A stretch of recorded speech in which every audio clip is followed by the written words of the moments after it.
Hello students, आज हम इस वीडियो में पढ़ने वाले हैं साइंस के chapter wise most important questions. तो वीडियो को शुरू से लेकर एंड तक ज़रूर देखिएगा, क्योंकि हम ब्लूप्रिंट के अकॉर्डिंग चैप्टर 1 और 2 के मोस्ट इंपॉर्टेंट क्वेश्चन पढ़ने वाले हैं। ठीक है, तो अब देखते हैं कि ब्लूप्रिंट के अकॉर्डिंग आपको चैप्टर 1 से क्या आ रहा है। 4 मार्क्स का है ना, टोटल 4 मार्क्स का आपको चैप्टर 1 से पूछा जाएगा। 1 MCQ, ठीक है, and 1 fill in the blank and 2 mark का एक वेरी शॉर्ट क्वेश्चन आने वाला है।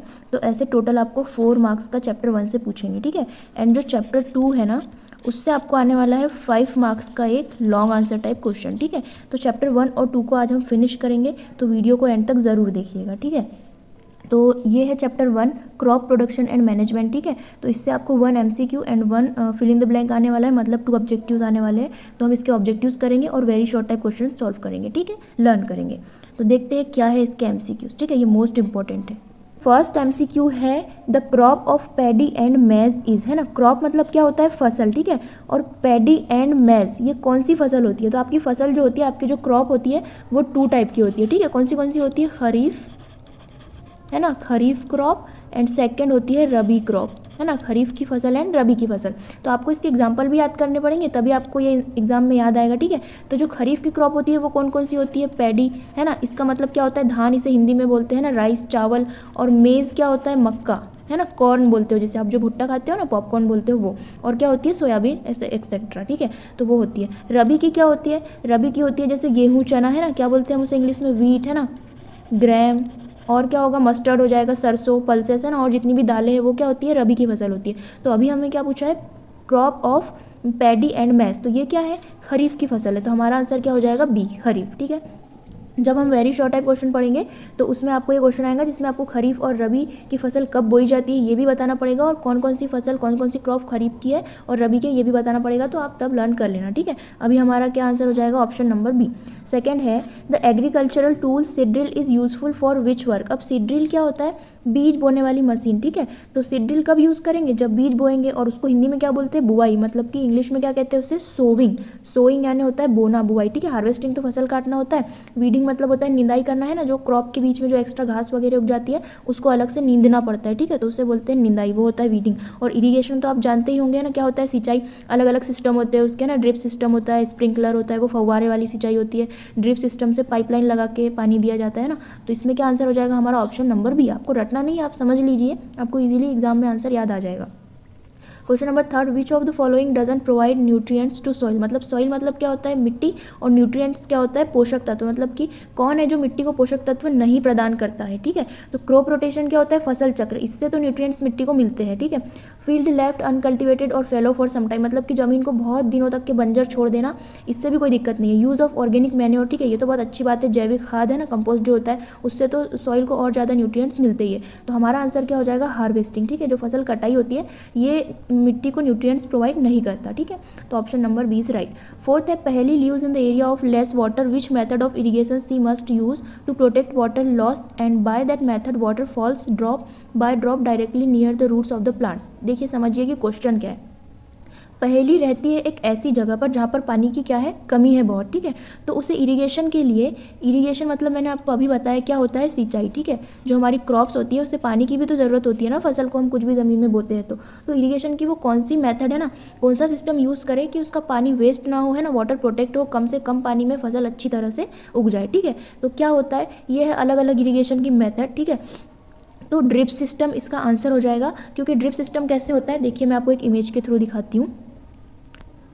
ये होता है ड्रिप सिस्टम। ठीक है, क्या होता है इसमें, ऐसे होता है, और जो फसल होती है उसके बीच में ऐसी पाइपलाइन लगा दी जाती है। तो ये पानी, ये जो पाइपलाइन है यहाँ से पानी जाता है और पानी बिल्कुल वेस्ट नहीं होता। ठीक है, जितना नीड होता है ना फसल को, क्रॉप को, उतना पानी उन्हें मिल जाता है और पानी बिल्कुल भी वेस्ट नहीं होता है। तो ये क्या है, हमारी ड्रिप सिस्टम है, काय का, इरिगेशन का। ठीक है, तो आई होप आप समझ गए होंगे क्या होता है ड्रिप सिस्टम, तो अब आपको एग्जाम में कन्फ्यूजन नहीं होना चाहिए। और स्प्रिंकलर क्या होता है, वो फव्वारे वाला जो आपने गाँव में खेतों में देखा होगा, है ना, ऐसे पाइपलाइन होती है, इधर और इधर साइड ऐसे पानी इधर भी जाता है फसल में और इधर साइड भी पानी जाता है, ये क्या होता है, स्प्रिंकलर होता है। बट ये क्या है, हमारा ड्रिप सिस्टम ऑफ इरिगेशन। ठीक है, तो अब हम देखेंगे नेक्स्ट क्वेश्चन।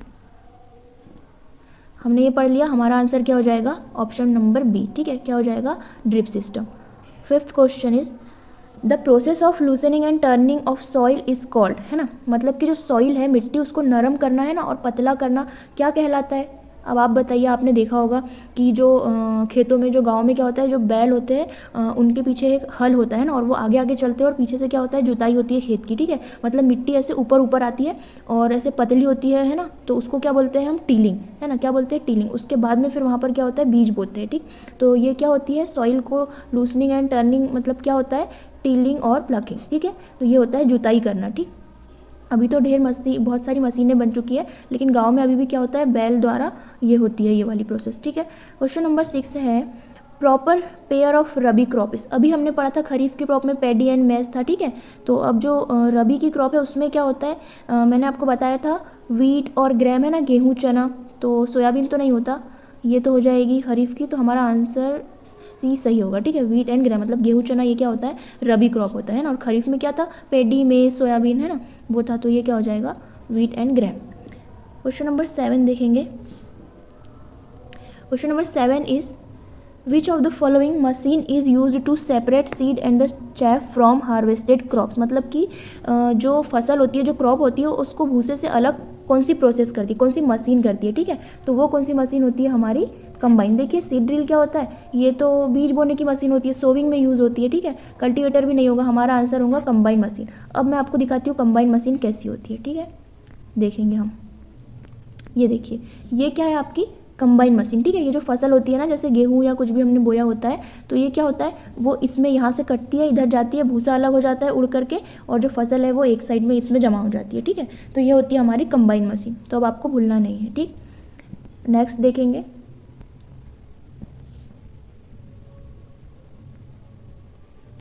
सेवन MCQs हमने कर लिए हैं। यूरिया फर्टिलाइजर इज, ठीक है। अब फर्टिलाइजर क्या होते हैं, मतलब कि इसमें हमारा आंसर हो जाएगा नाइट्रोजीनियस, है ना। फर्टिलाइजर होते हैं उर्वरक, है ना, जो मिट्टी को क्या देते हैं, न्यूट्रिएंट्स, पोषक तत्व देते हैं, ठीक है। तो वो क्या होता है, ये भी नहीं होगा, पोटेसिक भी नहीं होगा, मिक्स भी नहीं होगा, नाइट्रोजीनियस होगा, ठीक है।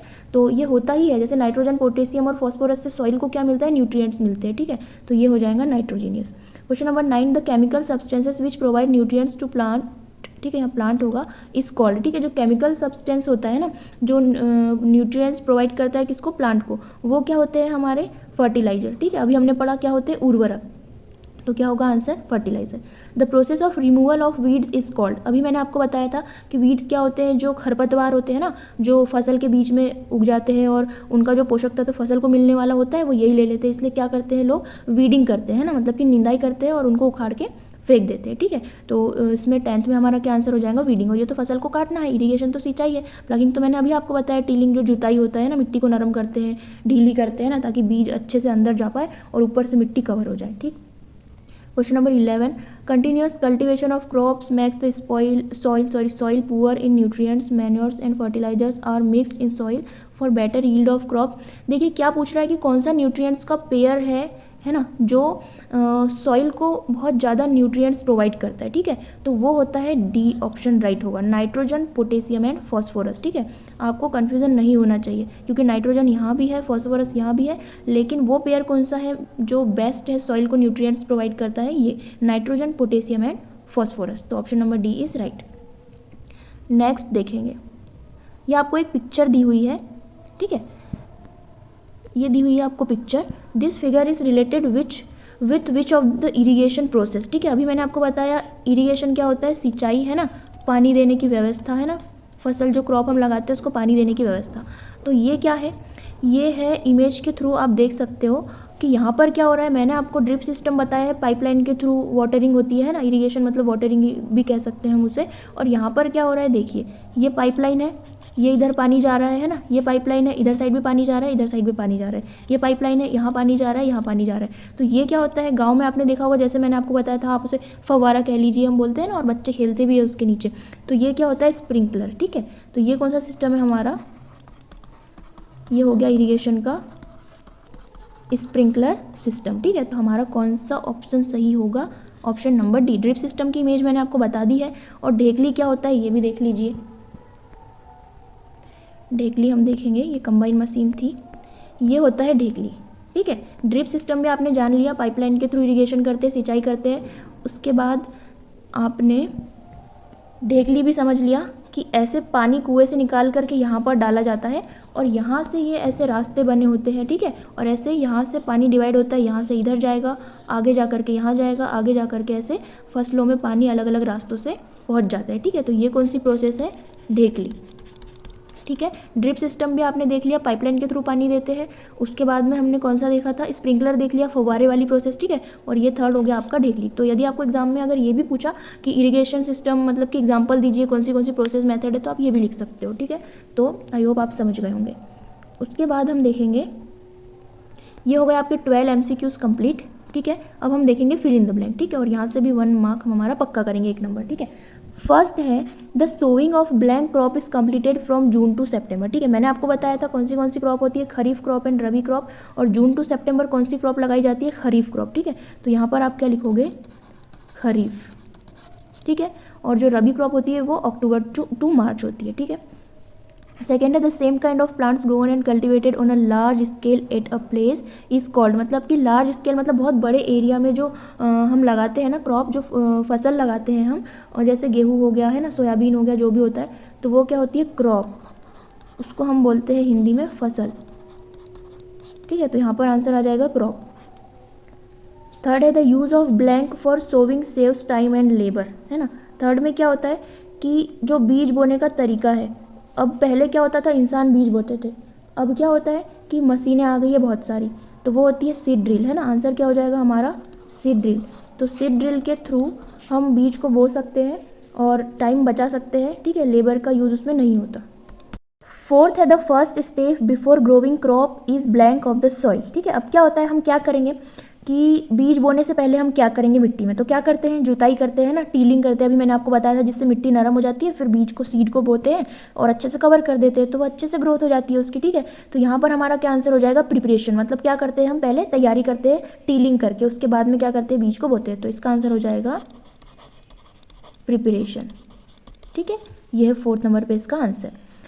5 is manure is a natural substance which is produced by decomposition of blank waste, मतलब कि जो हम खाद बनाते हैं, ठीक है, जो पेड़ पौधों को, मिट्टी को, जिससे क्या मिलता है, न्यूट्रिएंट्स मिलता है, तो वो किस चीज़ का बनता है, वो बनता है डंग का, ठीक है, गोबर और प्लांट का। तो वहाँ पर आपका आंसर आ जाएगा डंग एंड प्लांट्स, ठीक है। जब इसे और इसे मिलाया जाता है, ठीक है, वो पूरा सड़ जाते हैं ना, मिट्टी के अंदर मिल जाते हैं, तो ये वेस्ट बनता है, तो वो उसे हम क्या बोलते हैं, खाद बोलते हैं, ठीक है। तो आप समझ गए होंगे कि क्या यूज़ करते हैं हम, डंग एंड प्लांट। तो ये हो जाएगा आपका 5th का आंसर। 6 है damage seed would blank on top of water, मतलब कि जो डैमेज सीड होती है ना, जो बीज होते हैं, पहचानने का तरीका क्या है, उसको पानी में डालिए, तो जो डैमेज होगी ना, मतलब कि जिसको हम ज़मीन में उगाएंगे लेकिन वो उगेगी नहीं, तो उसको पता करने का तरीका ये है कि वो ऊपर क्या करती है, पानी में तैरने लगती है, ठीक है। तो हम क्या बोलेंगे, would float on top of water, है ना, पानी में ऊपर ही तैरने लगती है, और जो डैमेज नहीं होती है, जो अच्छी होती है, वो पानी के तली में नीचे जा करके बैठ जाती है, ठीक है। 7 है blank is used for irrigation of not levelled field, ठीक है। अब इरीगेशन क्या होता है, सिंचाई होती है, मतलब कि नॉट लेवल्ड फील्ड मतलब क्या होता है, समतल न किए गए खेत की सिंचाई के लिए, है ना, जिसकी बराबर जमीन नहीं होती है, तो उसमें हम क्या यूज़ करते हैं, वही फव्वारे वाली मेथड है ना, कौन सी होती है, स्प्रिंकलर, है ना। तो यहाँ पर हमारा आंसर क्या आ जाएगा, स्प्रिंकलिंग, ठीक है। ये sprinkling system is used for irrigation of not levelled field.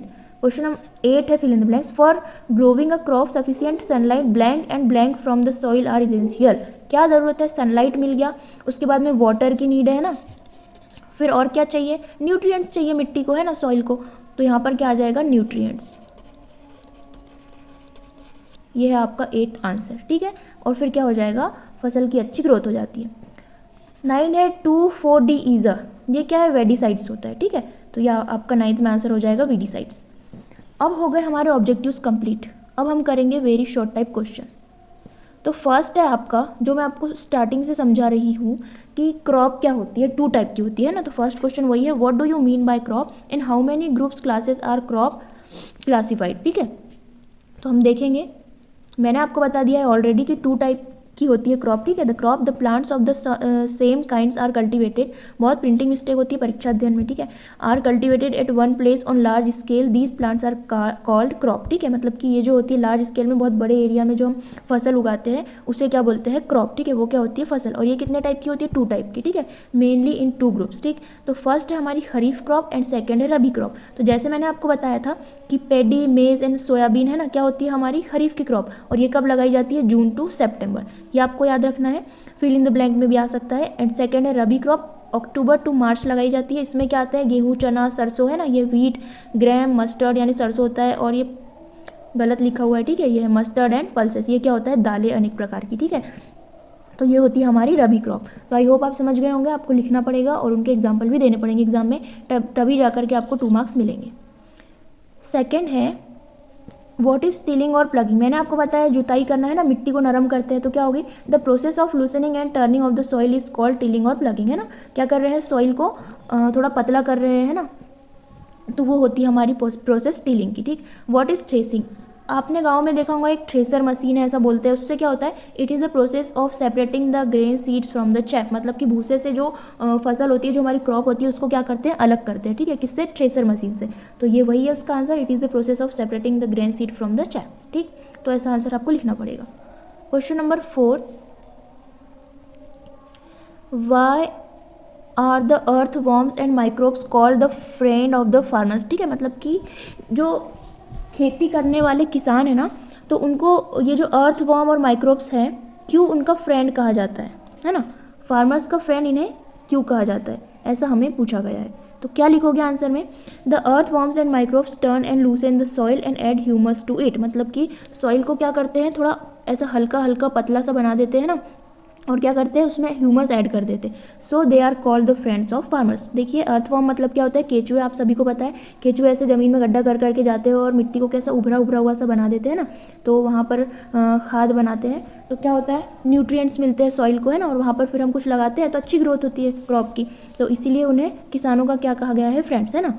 समझ गए होंगे आप। Question number 5, what is animal husbandry. Animal husbandry क्या होता है, जहाँ पर जानवरों के लिए फूड प्रोवाइड करते हैं ना, और उनके पूरे रहने का इंतजाम होता है, उनकी पूरी केयर होती है, वो क्या होती है, एनिमल हस्बेंड्री। तो क्या लिखोगे, the proper arrangement of food, shelter and care of animal which provide food is called animal husbandry, ठीक है। तो आपको ये 2 मार्क्स में जरूर आ सकता है एग्जाम में। Question number 6, what are the advantage of sowing by the seed drill tool, मतलब कि जो सीड ड्रिल मशीन होती है उससे बीज लगाने का क्या फ़ायदा है। तो this shows the seed uniformly eight equal distance, है ना। अब इंसान लगाएंगे उनसे गलती हो सकती है, एक बीज यहाँ पर लगाया, एक ऐसा तिरछा लग गया, है ना, एक कहीं इतने दूरी पर लग गया, एक यहाँ लग गया, तो ऐसे में नहीं अच्छा दिखेगा, ठीक है। तो क्या होता है, अब सीड ड्रिल मशीन का यूज़ होने लगा है, मतलब वो मशीन ऐसी होती है कि सारे जो भी सीड होते हैं इक्वल डिस्टेंस पर लगते हैं and depth and covered by the soil after sowing. मतलब सीड ड्रिल मशीन से क्या होता है, ऐसा गड्ढा होता है, बीज अंदर डलता है और मिट्टी कवर हो जाती है अपने आप, और फिर आगे फिर गड्ढा होता है, बीज डलता है, मिट्टी कवर हो जाती है, फिर आगे चलते हैं। तो ये क्या होता है, सीड ड्रिल से ऐसे सोविंग करते हैं, ठीक है, बीज बोते हैं। तो आई होप आप समझ गए होंगे। क्वेश्चन नंबर 7 है, why is the paddy grown in the rainy season. अब जो पैडी है ना, धान, राइस है, रेनी सीजन में क्यों ग्रोथ करते हैं, क्यों, क्योंकि उनको वाटर की बहुत ज़रूरत होती है ना, paddy requires a lot of water, therefore इसीलिए it is grown only in rainy season. इसीलिए ये जो बरसात का मौसम होता है ना, बारिश का मौसम, उसमें क्या होते हैं, इनकी ग्रोथ होती है। Question number 8, right the name of traditional sources of irrigation. अभी हमने इरीगेशन के बहुत सारी मेथड देखी है ना, अब हमें क्या बताना है, ट्रेडिशनल सोर्सेज बताना है। तो ये है उसके ट्रेडिशनल सोर्सेज, है ना, मोट पुली सिस्टम बोलते हैं, चैन पंप होता है, ढेकली, है ना, लेवर सिस्टम होता है, तो ये सारे हैं ट्रेडिशनल सोर्सेज ऑफ इरीगेशन, तो ये आपको याद कर लेना है। Question number 9, why is it necessary essential to sow seeds at proper distance. मतलब कि जो सीड है उनको प्रॉपर डिस्टेंस पर लगाना क्यों ज़रूरी है, ठीक है, क्यों ज़रूरी है, क्योंकि अगर वो प्रॉपर डिस्टेंस पर नहीं लगेंगे तो उनको बराबर न्यूट्रिएंट्स नहीं मिल पाएंगे, ठीक है, तो उनकी ग्रोथ नहीं हो पाएंगी, इसीलिए आप सीड ड्रिल का यूज़ करते हैं जिससे वो बराबर इक्वल डिस्टेंस पर लगते हैं। तो इसका आंसर क्या हो जाएगा, when seeds are sowed at proper distance then they can get necessary amount of water, light and nutrients, ठीक है, to grow। उनको बराबर मात्रा में जल, है ना, लाइट, सनलाइट और जो पोषक तत्व होते हैं वो मिल पाते हैं। Therefore it is essential to sow seeds at proper distances, ठीक है, मतलब इसीलिए ज़रूरी है सीड्स को प्रॉपर डिस्टेंस पे लगाना कि सबको बराबर अमाउंट में क्या मिल सके, वाटर, लाइट एंड न्यूट्रिएंट्स मिल सके, ठीक है, ग्रो करने के लिए, वरना वो अच्छे से ग्रोथ नहीं कर पाएंगे। तो आई होप आपको चैप्टर 1 क्लियरली समझ में आ गया होगा। आप इसकी PDF के लिए टेलीग्राम ज्वाइन कर सकते हैं, जिसकी लिंक डिस्क्रिप्शन बॉक्स में मैं पिन कर दूंगी, ठीक है। तो अब हम देखेंगे इसके बाद चैप्टर 2 के मोस्ट इंपॉर्टेंट क्वेश्चंस, क्योंकि चैप्टर 2 है आपका 5 मार्क्स का, ठीक है। तो ये चैप्टर 1 यहाँ कंप्लीट हुआ। अब हम देखेंगे चैप्टर 2 के मोस्ट इंपॉर्टेंट क्वेश्चन कौन कौन से हैं। ये है चैप्टर 2 आपका 5 मार्क्स का, ठीक है। क्या है इसका नाम? Micro organisms, friend and food, ठीक है। तो माइक्रो ऑर्गेनिजम्स क्या होते हैं? जैसे आपके बैक्टीरिया, फंगी है ना, प्रोटोजोआ, एल्गी, वायरस होते हैं ना, ये सारे आपके होते हैं माइक्रो ऑर्गेनिजम्स, ठीक है। तो आपका क्वेश्चन नंबर फर्स्ट है, what are the major group of microorganism, ठीक है। आपको इन्हीं के नेम लिखना पड़ेगा, है ना, bacteria, fungi, protozoa, algae, virus, ठीक है। और इनसे क्या क्या डिजीज़ होती है वो थोड़े आप एग्जाम्पल दे सकते हो, तो आपको 5 मार्क्स मिल जाएंगे। सेकेंड है आपका most important question, nitrogen cycle, ठीक है। इसका आपको प्रॉपर डायग्राम बनाना पड़ेगा कि नाइट्रोजन चक्र जो होता है वो कैसे वर्क करता है, ठीक है। तो आपको 5 मार्क्स तभी मिलेंगे, क्योंकि 5 मार्क्स के अकॉर्डिंग आपको, अगर आपने शॉर्ट में आंसर लिखने की कोशिश की तो आंसर भी शॉर्ट में मिल जाएंगे, ठीक है। तो अच्छे से नाइट्रोजन साइकिल का डायग्राम बनाना है और अच्छे से आपको शो करना है नाइट्रोजन साइकिल को, ठीक है। क्वेश्चन नंबर थर्ड है, listed some common human diseases caused by microorganism, ठीक है। चैप्टर का नाम ही माइक्रो ऑर्गेनिजम्स है ना, सूक्ष्म जीव, ठीक है।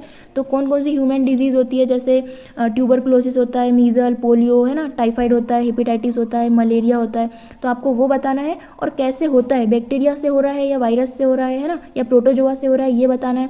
और मोड ऑफ ट्रांसमिशन भी बताना है आपको कि एयर से हो रहा है ना, कि वाटर से हो रहा है, या फूड, गंदा खाना खाने से हो रहा है, मॉस्किटो से जैसे मलेरिया होता है ना। और उसके प्रिवेंटिव मेजर्स भी बताने पड़ेंगे। क्यों? क्योंकि आप कैसे बचा सकते हो अपने आप को। जैसे ट्यूबरकुलोसिस बैक्टीरिया से होता है ना, और उसका मोड ऑफ ट्रांसमिशन क्या है, एयर है ना, हवा से होता है। तो क्या होगा उसका प्रिवेंटिव मेजर, जैसे keep the patient in complete isolation, है ना, कि उसको दूर रखना पड़ेगा, थोड़ा आइसोलेशन में रहना पड़ेगा एयर से, ठीक है, क्योंकि उसको ट्यूबरकुलोसिस हो रहा है बैक्टीरियल, तो ऐसे होता है, ठीक है। तो आपको बराबर प्रॉपर उसका पूरा टेबल बनाना पड़ेगा, और डिजीज़ और किस माइक्रो ऑर्गेनिज्म से वो हो रहा है, और उसका मोड ऑफ ट्रांसमिशन भी लिखना पड़ेगा, यहाँ पर पूछा है जैसे कि। और प्रिवेंटिव मेजर्स भी आपको बताने पड़ेंगे, ठीक है। जैसे कि पोलियो होता है, वायरस से होता है ना, एयर या वाटर के थ्रू, तो आप वहाँ लिख सकते हो प्रिवेंटिव मेजर, जैसे vaccination to be given at suitable age, है ना। तो आपको इस तरीके से लिखना पड़ेगा। Question number 4 is, what are antibiotics, what precautions should be taken while taking antibiotics, ठीक है। एंटीबायोटिक्स क्या होता है, ये मेडिसिन होती है ना, जो डिजीज़ कॉजिंग माइक्रो ऑर्गेनिजम्स होते हैं जिसमें, तो आपको लिखना पड़ेगा। और आपको क्या क्या प्रिकॉशंस जरूरी है वाइल टेकिंग एंटीबायोटिक्स, तो क्या होगा, बिना डॉक्टर की सलाह लिए आप नहीं ले सकते हो, है ना, एक क्वालिफाइड डॉक्टर से की सलाह से ही आप एंटीबायोटिक्स ले सकते हो, ठीक है। और ज़्यादा मात्रा में ये नहीं लेनी चाहिए, है ना। Antibiotics should not be taken when not needed, जब ज़रूरत ही नहीं है शरीर में तो क्यों ले, है ना। तो आपको ये भी ध्यान रखना पड़ता है। ऐसे आप 3, 4, 5 पॉइंट लिखोगे तो आपको इजीली नंबर मिल जाएंगे। क्वेश्चन नंबर 5 है last most important, write 10 lines on the usefulness of microorganisms in our lives. अब देखिए जो माइक्रो ऑर्गेनिजम्स है ना, ये हमारे लीव्स में कुछ यूजफुल भी है, ठीक है, हमारे लिए लाभदायक भी है। जैसे कैसे, जैसे कि आप दही बनाते हो, आपको पता है दही में क्या होता है, एक लैक्टोबेसिलस नाम का होता है, क्या होता है, बैक्टीरिया, जो दूध को क्या बनाता है, जो मिल्क होता है उसको किस में परिवर्तित कर देता है, दही में, है ना। कैसे बदल देता है, रात में आप दूध रखोगे और उसमें कुछ खट्टी चीज़ मिला देते हो तो कर्ड, दही कब तक बन जाता है, सुबह तक। तो उसमें कौन सा बैक्टीरिया होता है, लैक्टोबेसिलस, ठीक है। तो ये यूज़फुल हो गया है, ठीक है। और डिफरेंट टाइप की मेडिसिन में भी यूज़ होता है, ठीक है। और आप लिख सकते हो फर्टिलिटी ऑफ द सॉइल, है ना, केक और पेस्ट्रीज बनाने में भी यूज़ होता है, अल्कोहल एंड वाइन में भी यूज़ होते हैं, और इन्वायरमेंट को क्लीन करने के लिए भी माइक्रो ऑर्गेनिज्म किसके यूज़ होते हैं, ठीक है। तो ऐसे आप 6 to 7 इसके लिख दोगे यूज़फुल, है ना, वेज कैसे होएगी हमारे लाइफ में यूज़फुल, तो आपको 5 मार्क्स मिल जाएंगे। तो आई होप आपको चैप्टर 1 and 2 क्लियरली समझ में आ गया होगा कि आपको कैसे पढ़ना है, कितना पढ़ना है। अब नेक्स्ट वीडियो में हम पढ़ेंगे नेक्स्ट चैप्टर स्ट्रेटेजी के साथ, और लाएंगे साइंस में अच्छे मार्क्स, ठीक है। तो वीडियो अच्छा लगा हो तो वीडियो को लाइक करें और कमेंट करके रिस्पॉन्स दीजिए कि आपको क्लासेस कैसी लग रही है, और किसी सब्जेक्ट में आपको कोई दिक्कत हो तो आप कमेंट करके बता सकते हैं। और वीडियो को शेयर करें अपने फ्रेंड्स के साथ। मिलते हैं नेक्स्ट वीडियो में, थैंक यू।